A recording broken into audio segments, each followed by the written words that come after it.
That's so crazy because, like, they have suggested that since October 10, and there's only one party that has refused to negotiate and has time and time again disrupted the ceasefire negotiations.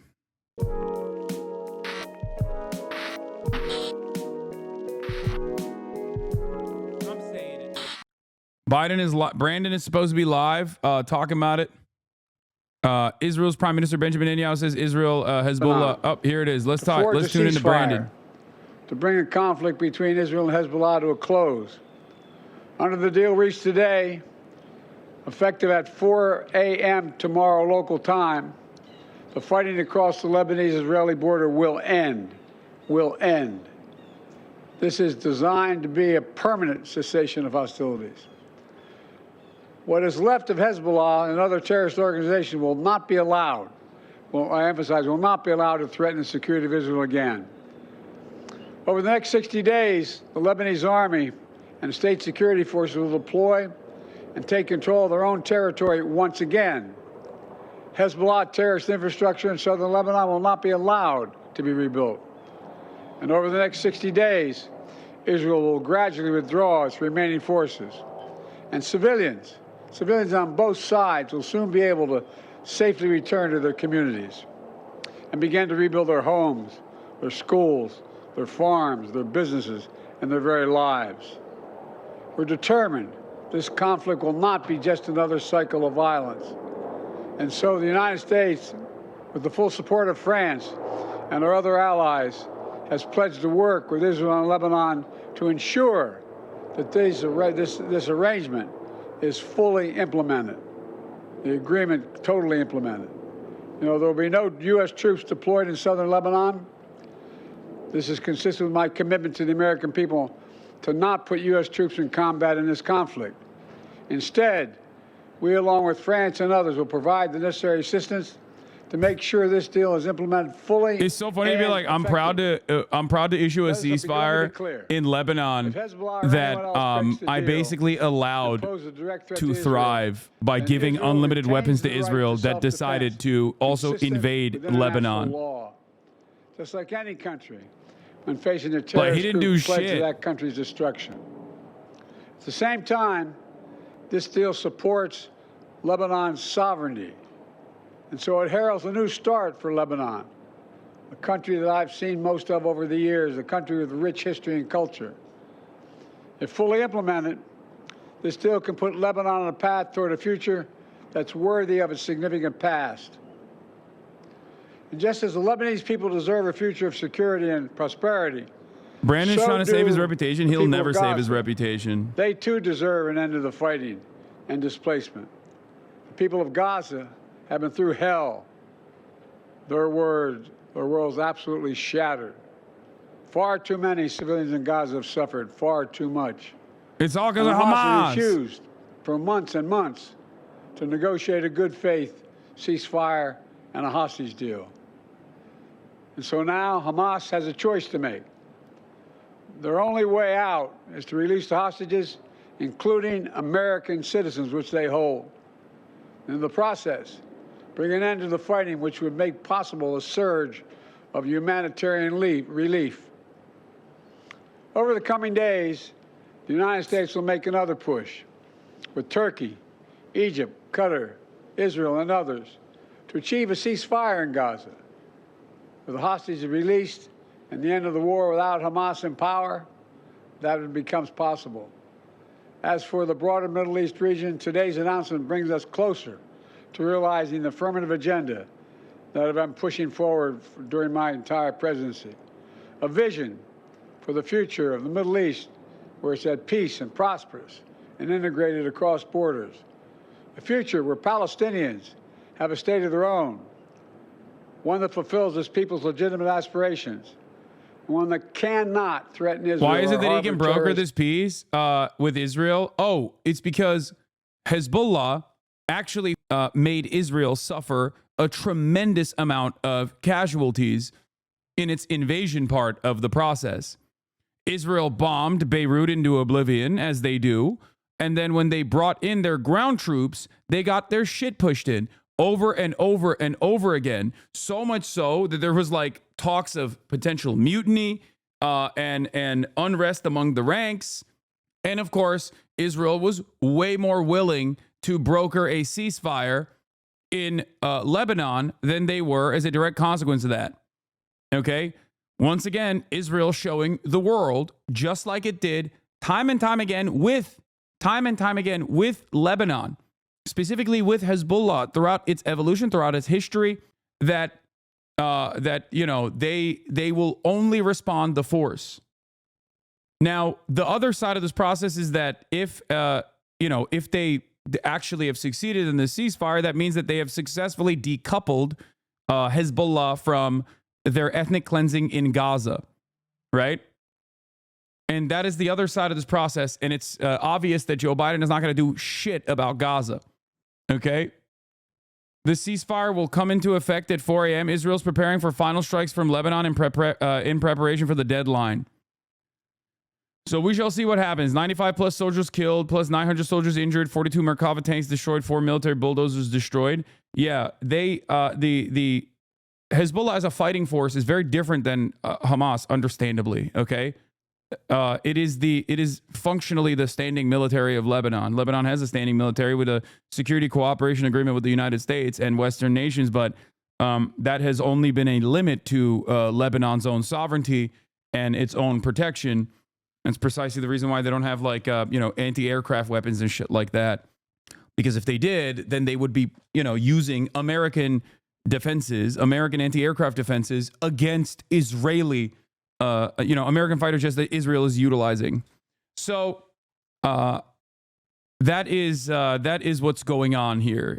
Once again, this is the fourth time at this point, or third time at this point that Israel is pushed into Lebanon and then pushed out of Lebanon by force and has conceded. But then they'll say, "Oh, we got our mission across. We did it. We succeeded." What did you succeed? You killed a shit ton of Lebanese people. You blew up a shit ton of villages, and then that's it. Now, I do not know what happens next in this process, but in the final 48 hours before a ceasefire in 2006 war, Israel dropped internationally banned cluster munitions across South Lebanon. That still kill children who unwittingly stumble across them to this day. We've seen the scramble for a last-minute destruction on a ticking clock before. This is the updated version. IDF issues airstrike notices for central Beirut neighborhoods, including Hamra for the first time, far from the suburbs and rarely hit. Ironically, the fact that Israel is devastating Lebanon's capital today means ceasefire is likely imminent. Heavy bombardment in final hours is a common tactic. Roads jammed with civilians fleeing. For a full vote of the Israeli cabinet saying that he recommended this ceasefire, but also saying that Israel has the right to open fire again on Hezbollah, even if, for example, it begins to build tunnels again. So Prime Minister Netanyahu, and I think you heard President Biden there too, trying to reassure a skeptical Israeli people that this will not lead to the return of Hezbollah in years to come. Prime Minister Netanyahu talked about that Hezbollah had been defeated for decades. But has it been fully defeated? No, it has not. Many of its leaders have been killed. Many people have been killed. Another question, too, will those tens of thousands of Israelis in the north be able to return to their homes? There are many in those communities who think. New over 100 prominent Jewish Georgians, including rabbis, board members of the ADL, and cultural leaders, signed on to a letter supporting Ossoff and Warnock's vote against some Israeli arms sales. It's time to stop treating Jews as a monolith. Oh, look at that. Look at that. Oh, wow. I am shocked. It turns out that a lot of these American Jewish institutions were speaking out of turn, not necessarily caring about their, Jewish constituents and their interests and their needs. How shocking. How shocking. They've penned an open letter praising Georgia's Democratic Senators Jon Ossoff and Raphael Warnock for their votes in support of a series of resolutions disapproving the sales of some arms systems to the Israeli government. Look at that. Hassan, bring up only the most biased article ever, only to read the headline, Piker. I love that I'm currently in the process. It is simply just, a an article, okay? That's just what this is, okay? And I'm currently in the process of reading it, but you're so delusional that like you can't even capture what is happening in front of your eyes. What? Annoying. What is happening? The letter, which I have posted in full below, is signed by people involved in Jewish community life across Metro Atlanta area, from synagogues to Jewish day schools to the Anti-Defamation League. It thanks the senators for their courage in voting the way they did, concluding that their votes help promote regional stability and peace. It comes days after around 50 Jewish organizations signed a letter organized by the Jewish Federation of Greater Atlanta and backed by some powerful American Israel Affairs public. What? The dueling letters demonstrate an important debate within the local Jewish community that reflects broader national trends. For decades, the image of Jewish America was one of a monolith.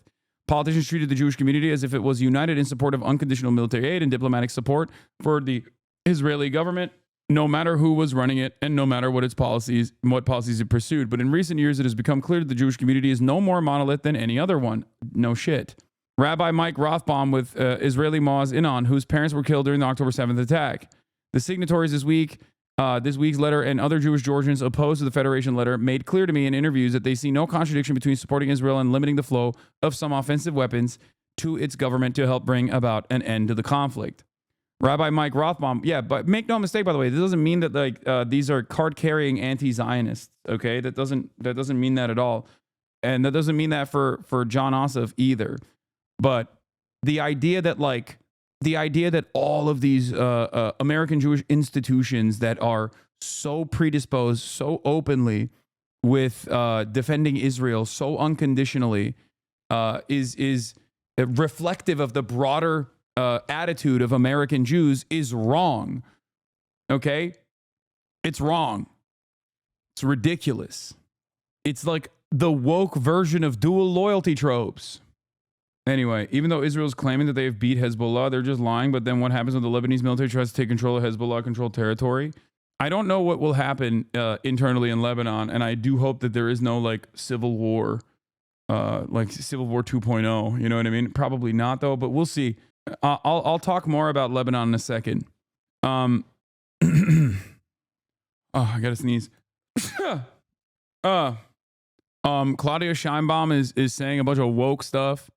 And that is exciting as always. We'll be covering that as well. But let's get back to the Lebanese ceasefire and where we're at with the Lebanese ceasefire. Okay, starting first with security correspondent Frank Gardner, who is there for us, I think. Frank Gardner, can you just bring us up to date on the latest from the Israeli Prime Minister and exactly what he was saying in that address? He spoke like he was recommending a ceasefire deal and said that he would be putting it to his cabinet. Yeah, you could be forgiven, Ben, for thinking that this is pretty opaque and confusing. And believe me, I've been struggling to understand, has the Security Cabinet approved this thing or not?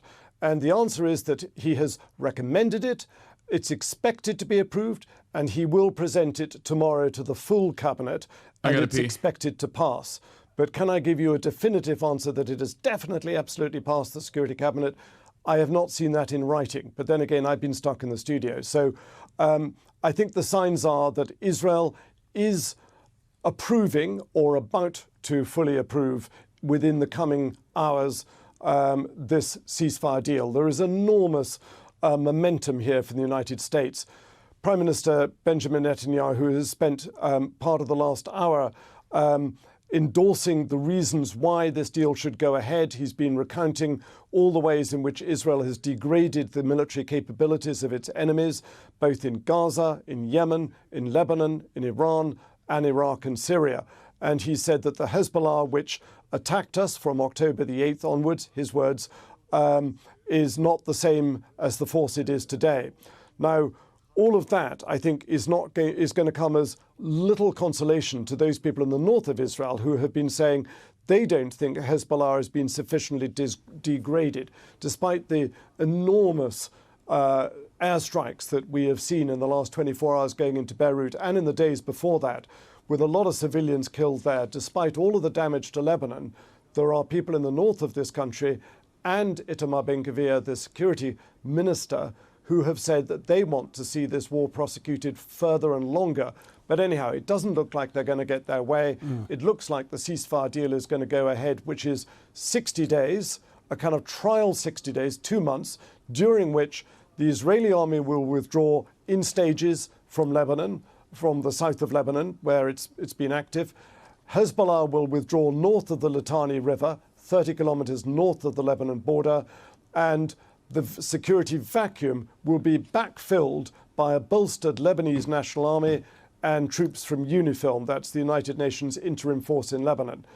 But critically for Israel, the reason why I think he's been able to pass this, to get this deal through the Security Cabinet, or at least get their backing for it, even if they haven't actually physically signed off on it yet.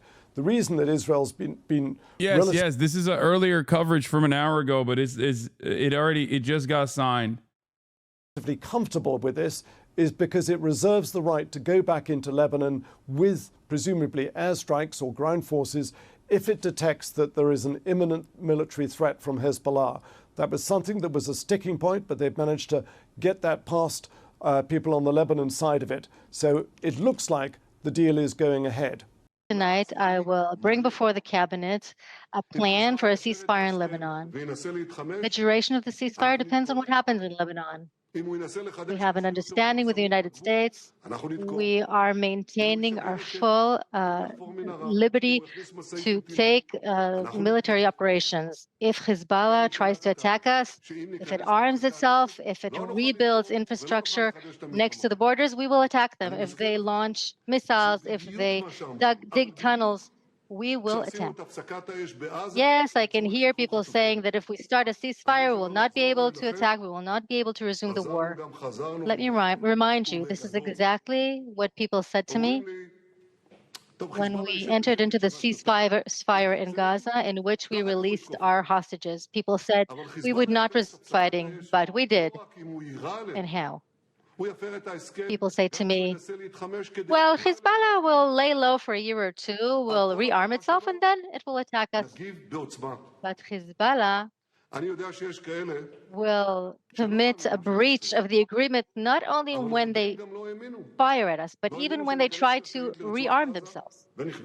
For any such breach, we will react very forcefully. I know there are those who don't believe we will do that. But many didn't believe that we would enter with ground forces into Gaza, and we did. People didn't believe that we'll enter into Shifa and Khan Yunis, and we did. People didn't believe that, faced with immense international pressure, we would enter into Rafah and the Philadelphia corridor. Not only did we enter these places, we attacked them. And how? There were many people who... I mean, he's bragging about it. He's trying to reassure Israelis who still want more blood. Don't worry, we will go back if they do anything. Yeah. He's trying to make the most of the situation, you know? Israeli media really hated this speech, by the way. Yeah, I don't think you guys understand. There is a lot of appetite, I think, in Israel for just endless violence. Okay? It is what it is. CNN is covering it live right now. Let's hear what they have to say. No, they're talking about Trump tariffs. Will be passed on to you. Which products maybe hit the hardest? We're gonna be doing this. Expected to be the busiest day for air traffic of the Thanksgiving. We're doing tariff coverage in a little bit. Who didn't believe that we would ever attack in Lebanon, and we attacked there too. We attacked there very forcefully in a huge sophistication that took everybody in the world by surprise. So after all of that, maybe we should start believing in our determination, in our commitment to obtaining victory. In Lebanon today, there was talk of a ceasefire, yet the sound was still of war.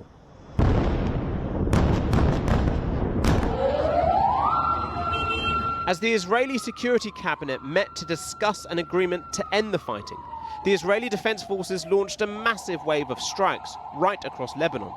With more than 10 dead and the dust still settling, Israel's Prime Minister Benjamin Netanyahu called on his cabinet to approve the ceasefire deal.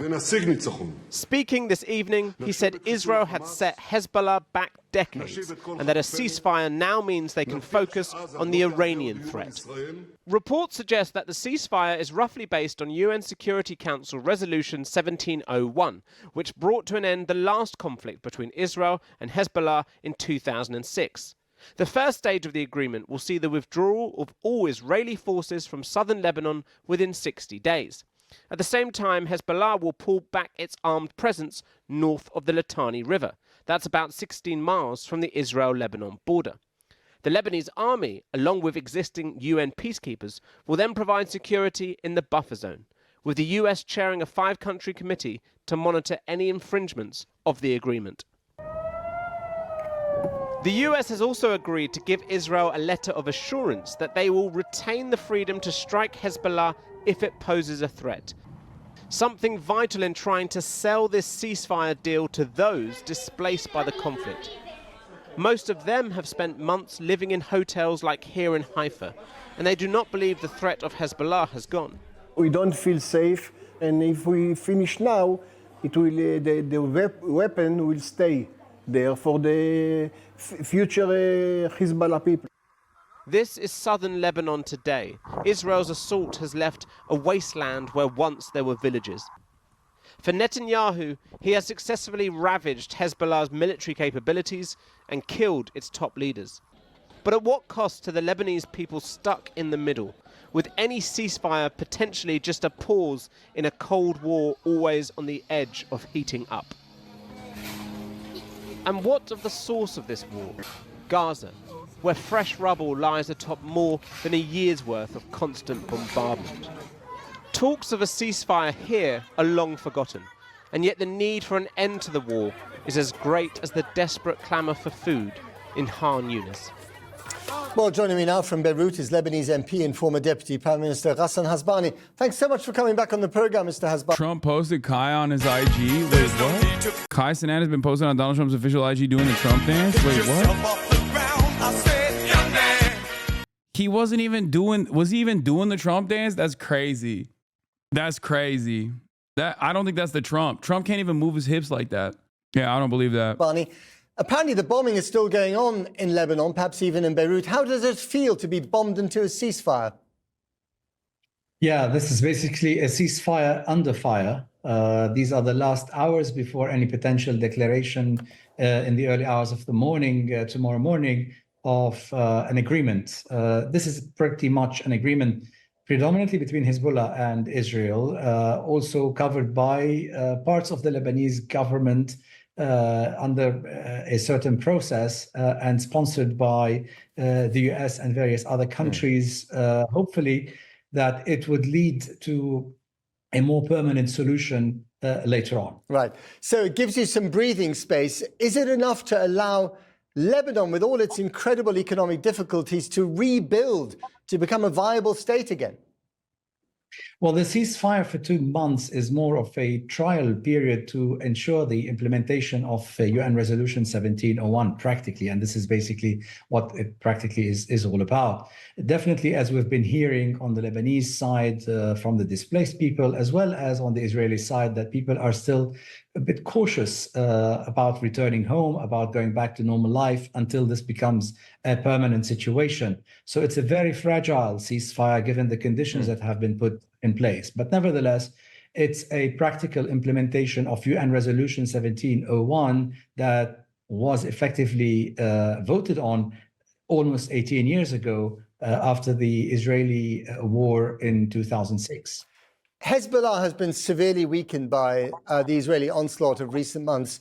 Do you welcome the fact that Hezbollah has been put into a box? Well, we were actually hoping, and we called for, as the opposition parties in Lebanon, for a peaceful implementation of UN resolutions, particularly 1701 and 1559, that call for the withdrawal from the south of the Litani River, dismantling the military capabilities and the handover of weapons to the legitimate and sovereign Lebanese armed forces to be all under the Lebanese government, sovereign government umbrella. Yet these calls were never met. Today, unfortunately, they had to be done in such difficult circumstances with such huge losses to the Lebanese people, the Lebanese economy. And we're going back to something that was agreed upon back in 2006. So at least let's hope that something positive will come out of this, with all the unfortunate losses of lives and property and economic losses as well. And finally and briefly, you are going to live under the constant potential threat of Israeli bombardment should Hezbollah... All right, let's get the drop side news. Breaking. Israel's security cabinet agrees to ceasefire deal with Lebanon. Hezbollah excluded from negotiations. This is from 1048, a couple hours ago. The framework agreed, Lebanon said, is not a ceasefire, but a cessation of hostilities. There are no terms about Hezbollah disarming. Israeli drones are still buzzing in Beirut skies, where Israel is carrying out heavy bombardments. See Drop News' timeline. That also is like the buildup to a ceasefire in general. That's a part of how Israel operates. Is a part of how Hezbollah operates as well. Leading up to the final moment of ceasefire, there's going to be heavy bombardment. Okay. At least 10 people were killed in massive attacks in the Dahiyah district earlier today. Prime Minister Netanyahu, addressing the press now, says Israel maintains the right to attack militarily. We will respond forcefully to any breach of the agreement. Israel also wanted a term implemented in the ceasefire proposal where they could just legally enter Lebanon whenever they saw fit. And Hezbollah was like, no, that's not going to happen. So tonight will be the final night where, Elant News is correct. Both sides will try to score as many victories as possible, likely with large airstrikes and rocket fire. For Israel, this usually means, striking and killing as many civilians as possible. For Hezbollah, it will probably mean northern Israel be struck pretty aggressively, but I assume they'll also try to hit like military bases again. So we'll see. Deputy Chairman of Hezbollah Political Council, we must scrutinize the points Netanyahu agreed to before signing the government tomorrow. Hezbollah official adds, we doubt Netanyahu's commitment and will not allow him to pass a trap in the agreement. Since then, obviously, the ceasefire deal has been signed. Provoke with, them at a I moment think, that Itamar Ben-Gvir being the only naysayer of the agreement, right? Is he the only one? Yeah, only Ynet says only Ben-Gvir objected. The cabinet finally approved the agreement. Report the ceasefire will begin at 4 a.m. So yeah, is it weird that Israel's enemies are always attacking military bases when Israel bombs apartment buildings? No, it's not that weird. Honestly, it's just when you have a limited amount of retaliatory, when you have a much more limited inventory of weapons, like, yeah, you would probably want to undermine the military more than you would want to just like kill random civilians. Killing random civilians is what you do when you're either incredibly desperate and engaging in an act of terror as a final moment of desperation to incur penalties, to create penalties for the sovereign state when you're a non-state actor, or when you are the state actor and you can do that because you have an endless amount of weapons. If you're somewhere in between a state actor and a non-state actor like Hezbollah is, with arms within civil governance, that simultaneously operates as like the de facto standing military of Lebanon in many instances, then you have an obligation where, with a limited amount of arsenal, much better than Hamas's capabilities, of course, but you have a finite opportunity, a window of time, and a window of permissible targets that you can go after. This is something that I've mentioned before with respect to Hamas's, bathtub rockets they lob into Israel. People will always be like, well, they're indiscriminately firing into Israel. It's like, yeah, if you give them targeting systems, I'm sure that they would utilize those. They would utilize the targeting capabilities if they had them on Israeli military bases, because those are the people that are killing Palestinians directly. So that is the reality. A senior Hezbollah official told Al Jazeera that Netanyahu cannot be trusted and they need to review the actual terms of the proposal deal. Israel is continuing to pound Lebanon with heavy strikes. Netanyahu, in his remarks tonight, reiterated that Israel reserves the right to attack Lebanon even after a deal is signed. Just because the Israeli cabinet approves something doesn't mean it's done. And both Israel and the U.S. have pushed blatantly false information in the past. Lebanon's Al-Manar TV, deputy head of Hezbollah's political council, Mahmoud Kamadi, we doubt Netanyahu's commitment, who has accustomed us to deception, and we will not allow him to pass a trap through the agreement. In his speech, Biden emphasized that Israel would retain the right to attack Hezbollah if it posed any threat to Israeli security, confirming Netanyahu's claim. So we shall see. We shall see what happens. But I don't know. I don't know if there is. There was a mistranslation in the quote. There's a news circulating quoting Hezbollah MP Hassan Fadlallah stating that the document released to the public is different from the real one. This is not accurate. What he said was that the document that arrived at Lebanon was different, as in changed, to the one that left Lebanon to the occupation entity, meaning Lebanon changed the conditions they did not agree to, not that a wrong document was leaked. Yeah. I'm from Haifa. We've had 2 alerts so far this evening, but honestly, I'm having a hard time taking this threat seriously, staying safe and all. I think that in the interim period leading up to this ceasefire, there will be heavy bombing back and forth, both in Beirut, in Lebanon, like Israeli bombing, and also in different parts of Israel as well. Benjamin Netanyahu just tweeted this from his personal account. Trump, Congress looking to put suffocating sanctions on kangaroo ICC over Netanyahu arrest warrant. Nice, man. Congratulations. The thing is, a lot of people in Israel, including the opposition leaders to Benjamin Netanyahu, don't want the pummeling to stop in Lebanon.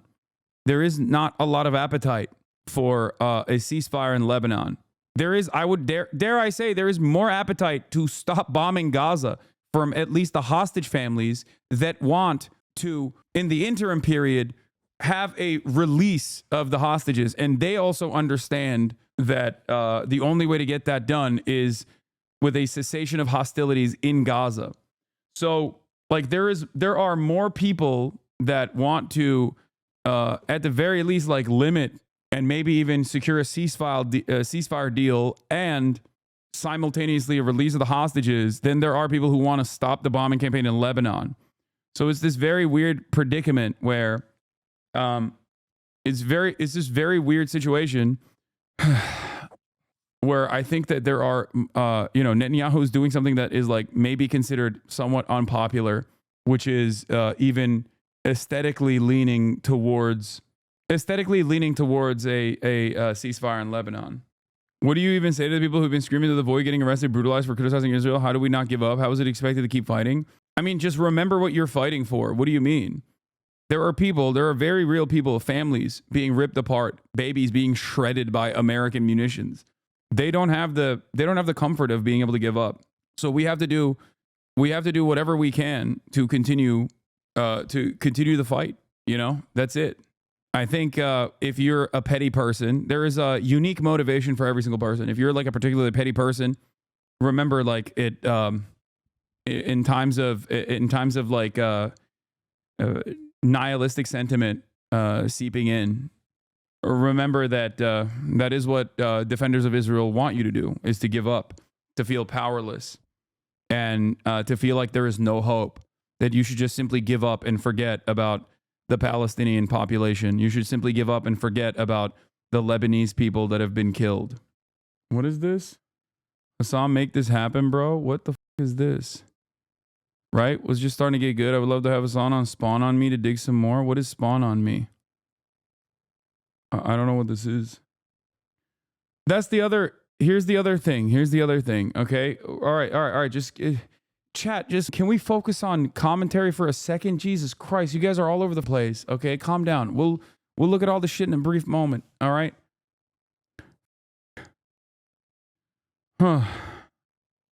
Anyway, another way that this works is like the steady pressure applied by pro-Israeli groups that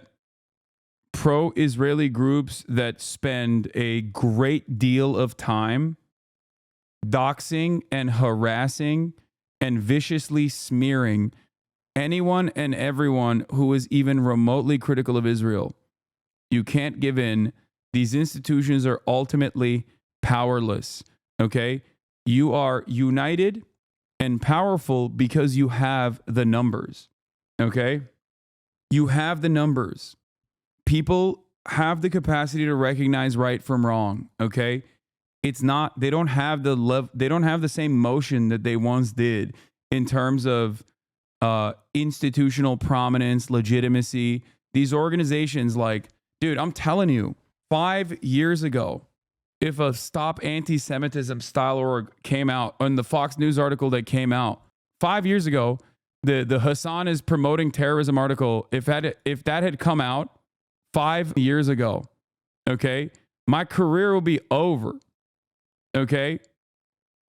I wouldn't be getting a positive news hit from CNN a week after that, where I get to address some of the comments that were, some of the smears that were made towards me. Like, you need to understand this, okay? And this is my own personal, experience, so it's a little bit different than the average person who does not have the same, like, way to launch defenses against any sort of bad faith smears. But like, think about how these smears destroyed Jeremy Corbyn only a couple years prior versus now. Okay? NMP caught you. You trying too hard to win Just Chatting Streamer of the Year, buddy. Let it go. Oh, it's because I did a progress update pic. Post that pic on IG. What the you doing, bro? Yeah. This is me on the left. This is me on the left in 2021. 285 pounds. Barely could stand up for 15 minutes. I would literally start panting. And this is me from this morning on the right, feeling myself a little bit. The briefs are wet because I had just played basketball. Still a long ways to go, but what's it feel like to go from that to getting gooned on every day? I think people were gooning on me here too, to be fair. Yeah, gay Twitter wants you fat again. Yeah. My friend was broadcasting her phone from the bathroom. That's insane. I just posted this. How is that even possible? What is this, bro? The reply? Aiden Ross got a bigger bulge? Yeah, I don't know about that, man, but that's kind of weird. It's kind of a weird thing to say about another man's meat, you know? Yeah, bro said, hold up, let me check Aiden's meat real quick and compare and contrast. Also, I don't even believe what he's saying, but that's fine. Why were you so fit at 285 pounds? I was not. What are you talking about? This is not fit at all. How does this even look remotely fit to you? Look at my belly. What the hell? That's a wild statement. But sure, I'll post this on IG too. Why not? Why won't you face others in the marketplace at dongs? You right. I'm too scared. I'm too scared, chat, to face others in that marketplace. You know? Yeah, I covered the Romanian situation yesterday for chatters who are wondering, you know, but I'll talk about it more. I'm sure there are chatters who would kill to be as slim as you are in your before photo. Yes, I'm sure. I understand that. Make no mistake. I get it. Anyway, I'm 285 and I wish I looked even half as good, but you do have 7 inches on me and I'm not a dude law. I had to pull over so I could check out. Holy shit. Oh my God. What's the goal from here? Anything leaner as content pre/photo shoot levels? No, I gotta go a little bit leaner and then I'll start gaining again. Hold on, I'm posting it on my Instagram. Also need to start sunning those thighs. How do I start losing weight? I'm fat and lazy. Work out. We're gonna talk about Drake's legal action in a second. Hold up. All right. We're done with Meat Watch. I think that these progress pics are also reflective of the progression of your mental health. Oh, yeah. Absolutely.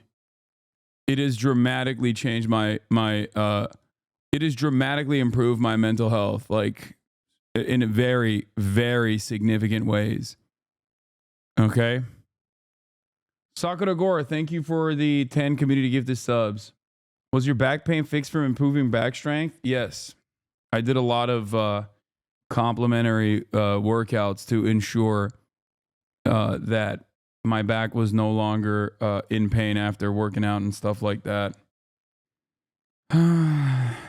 Anyway, did you cover Biden's ceasefire announcement? Came late. Sorry, bub. Yeah, what do you think we're covering right now?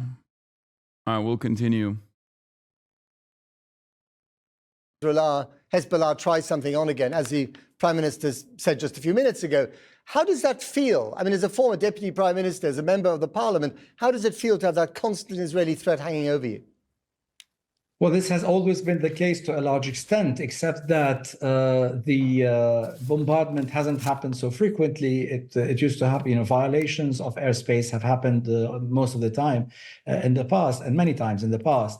But definitely, this is an issue with the sovereignty of the country. We were hoping, as a sovereign state, would actually be able to implement UN resolutions so that it would retain its sovereignty. The sovereignty was breached by the existence of Hezbollah and the support of Iran militarily to Hezbollah for many, many years as well on Lebanese territory. And so was the Israeli overflights and interference every now and then. So if this period is only a temporary period to ensure that the agreement stands, this would eventually lead to a withdrawal of the Israelis and a more permanent solution. And let's hope we will get to that eventually.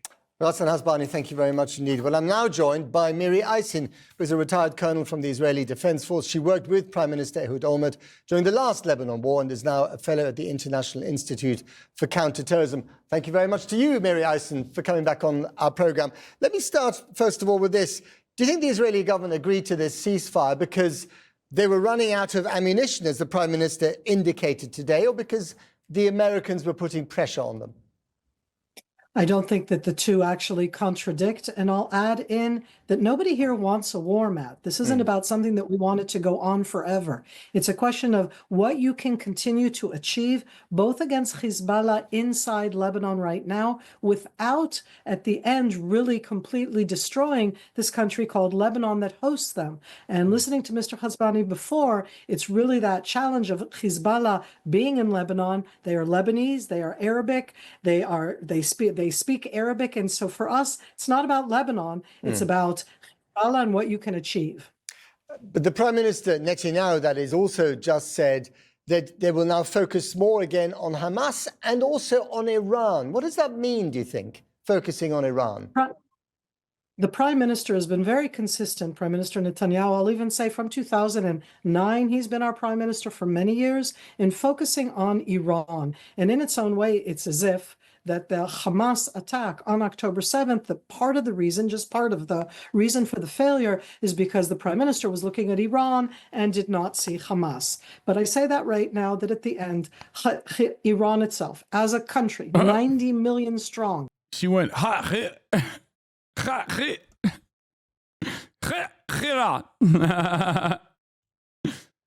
she's so used to hitting that every time she talks about like Israel's enemies. She's like, you have to say Tehran. Tehran.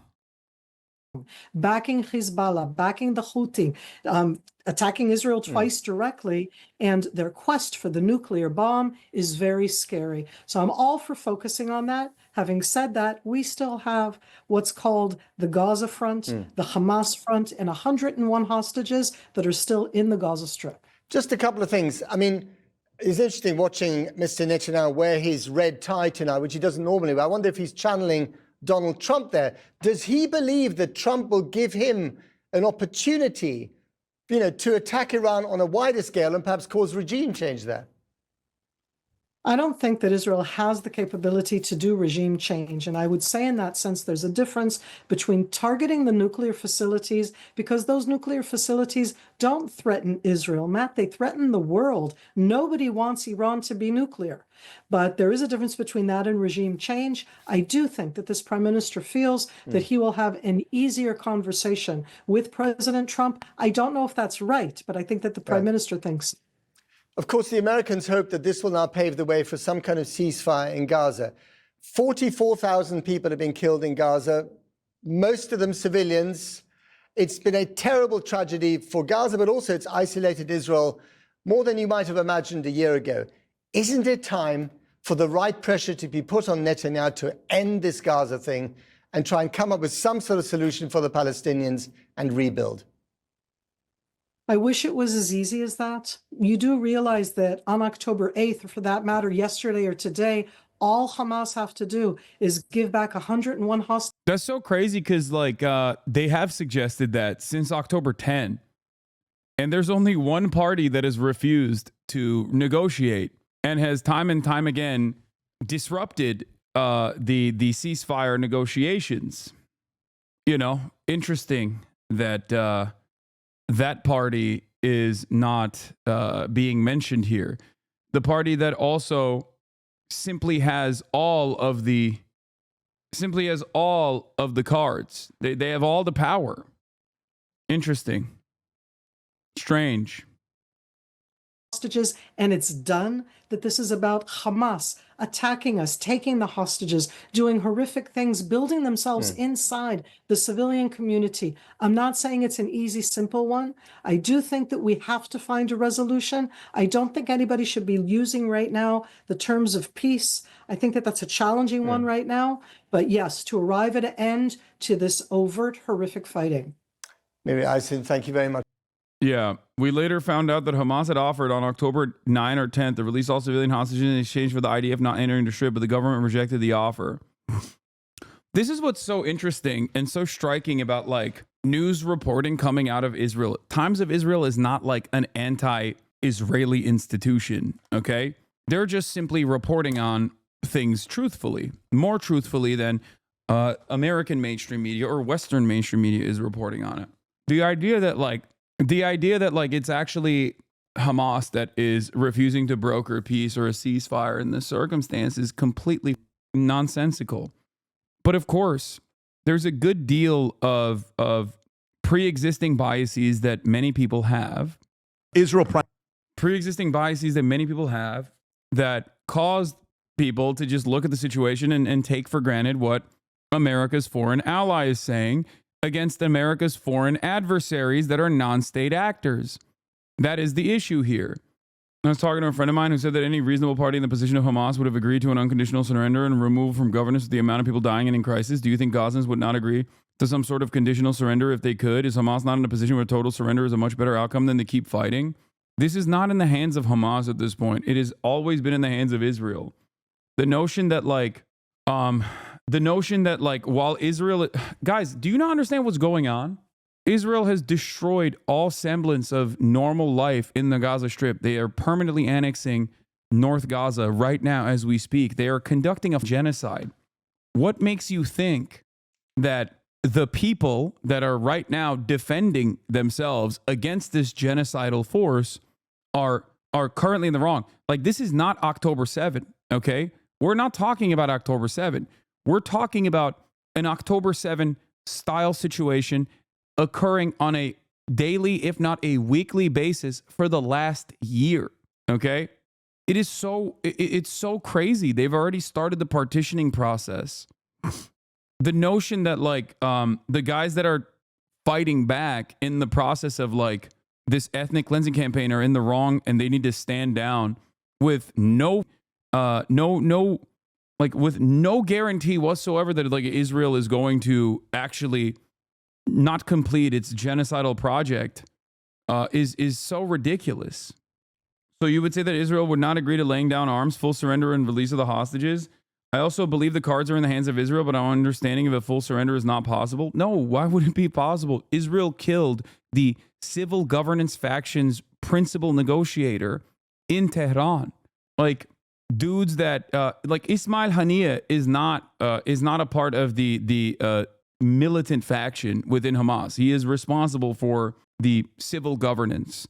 He was also the principal negotiator, and Israel executed him alongside, hundreds of thousands of civilians. We don't even know the full number of the casualties at this point.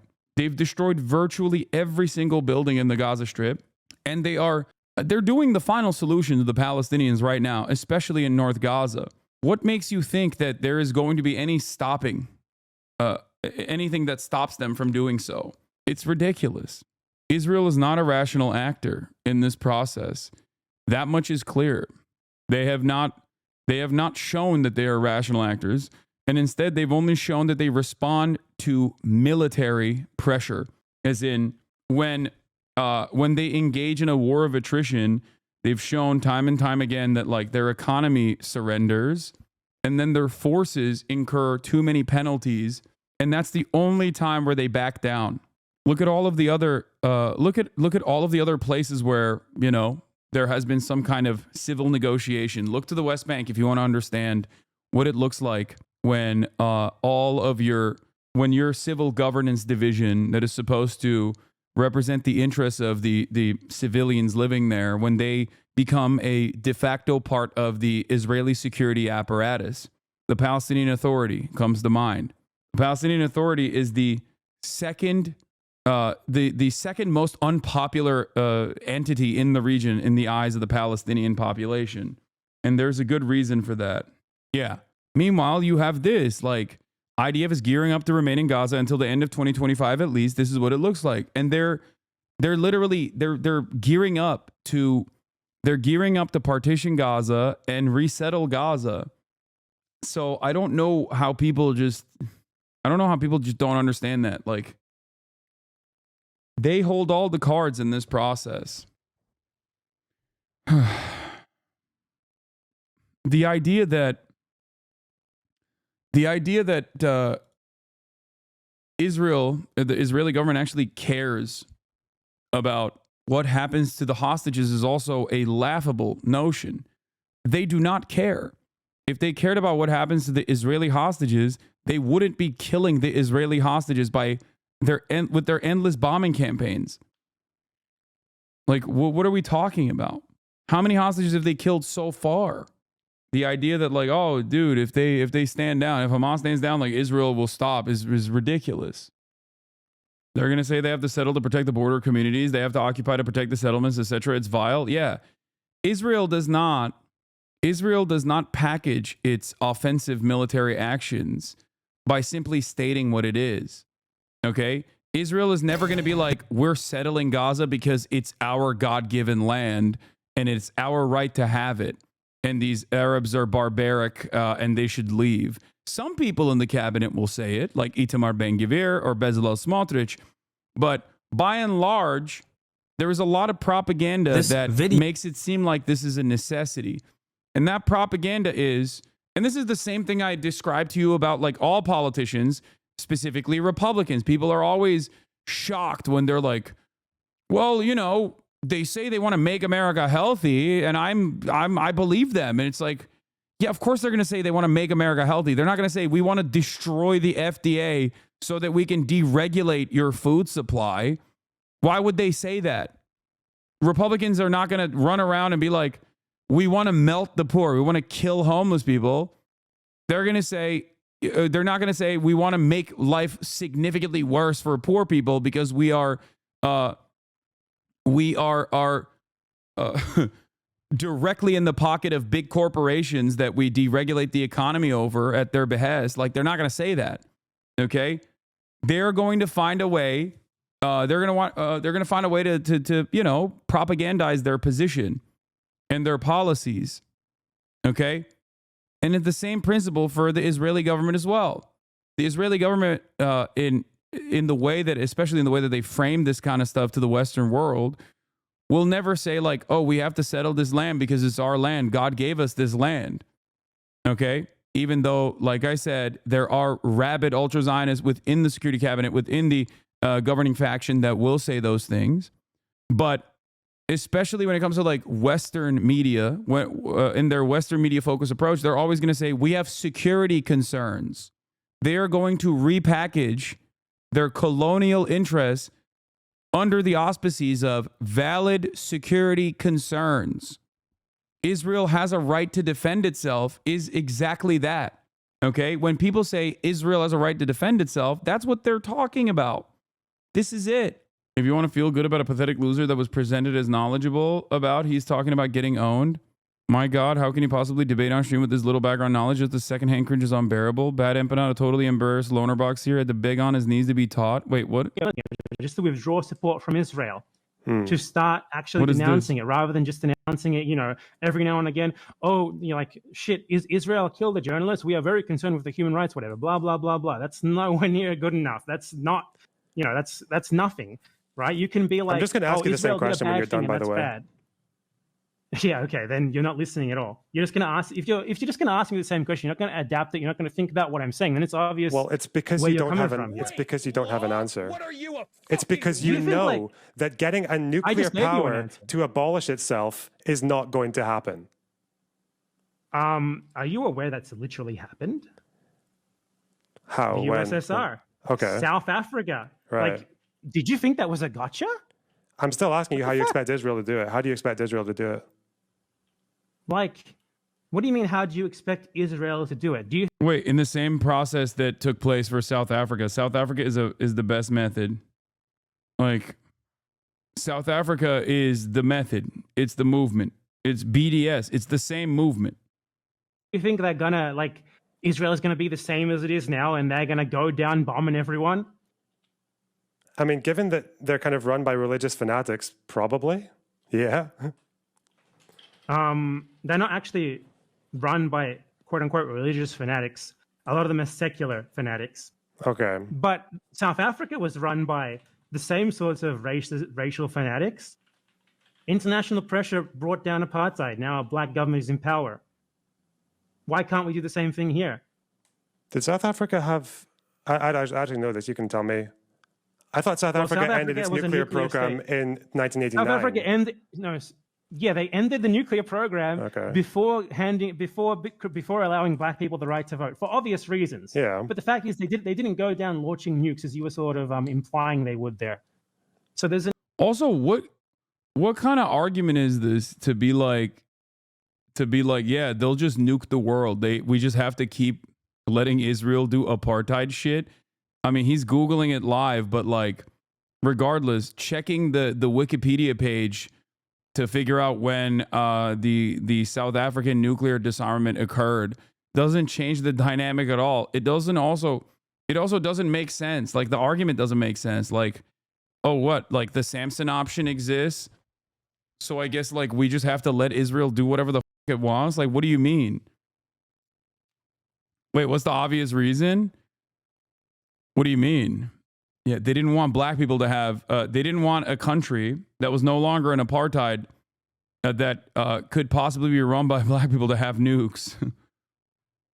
The only countries that are outside, the only countries that are run by, black and brown people that are allowed to have a nuclear program or nukes in general are either ones that have escaped the throes of Western colonial violence and become a hegemonic power like themselves, or a hegemonic power in their own right, China, or countries that are still directly controlled countries that are still directly controlled by the United States' State Department interests, like Pakistan.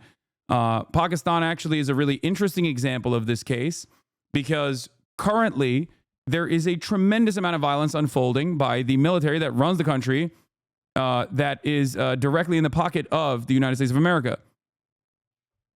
The only brown and black countries that are allowed to have nukes are only allowed to have nukes as long as they are good servants of U.S. empire.